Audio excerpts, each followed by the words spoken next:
O Concello de Boiro licitou no 2024 obras e servizos por un importe de 1,4 millóns de euros.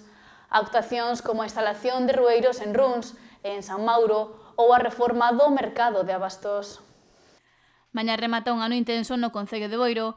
Diferentes traballos protagonizaron as xornadas a actuacións de todos os eidos que se desenvolveron ao longo e ancho de todo o municipio.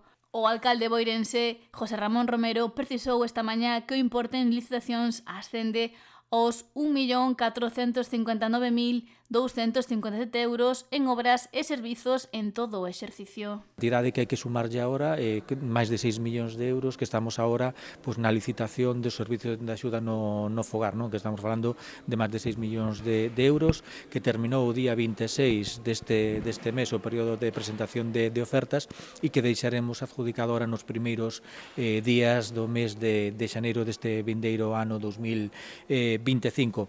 Pois, todas estas obras foron publicadas na plataforma do sector público, da plataforma do Estado.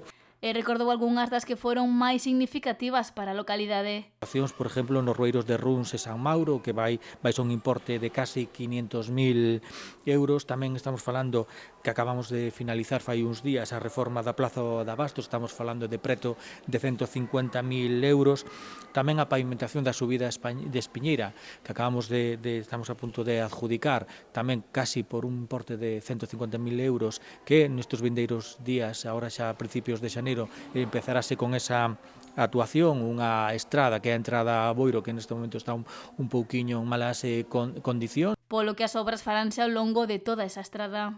Tamén o sendeiro que conecta o río Breiro con Exito, tamén por un importe de 100.000 euros.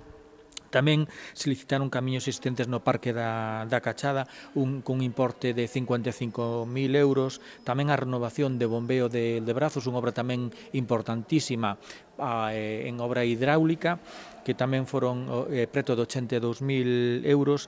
Tamén a infraestructura viaria e a execución das beiras rúas no polígono industrial por un importe de 75.000 euros.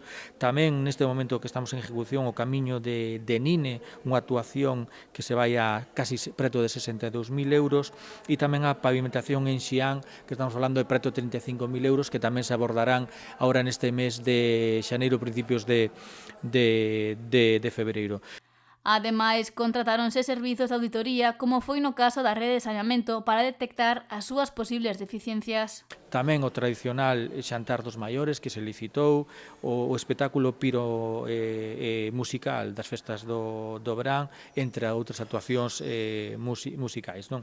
En respecto á adquisición, están a instalación das cámaras de seguridade no polígono industrial, tamén a adquisición dun vehículo e tamén a declaración das rúas que finalizamos fai uns días, ca colocación de 48 maceteros moi chamativos ao longo de toda a rúa peonil, E os contratos menores que se foron pechando ao longo do 2024. Creo que é un bo resultado, estupendo, e que continuaremos neste ano 2025 quizás mellorando sustancialmente. Xa que sinala que estas cifras reflicten a aposta que fai o goberno local por mellorar os servizos para a veciñanza.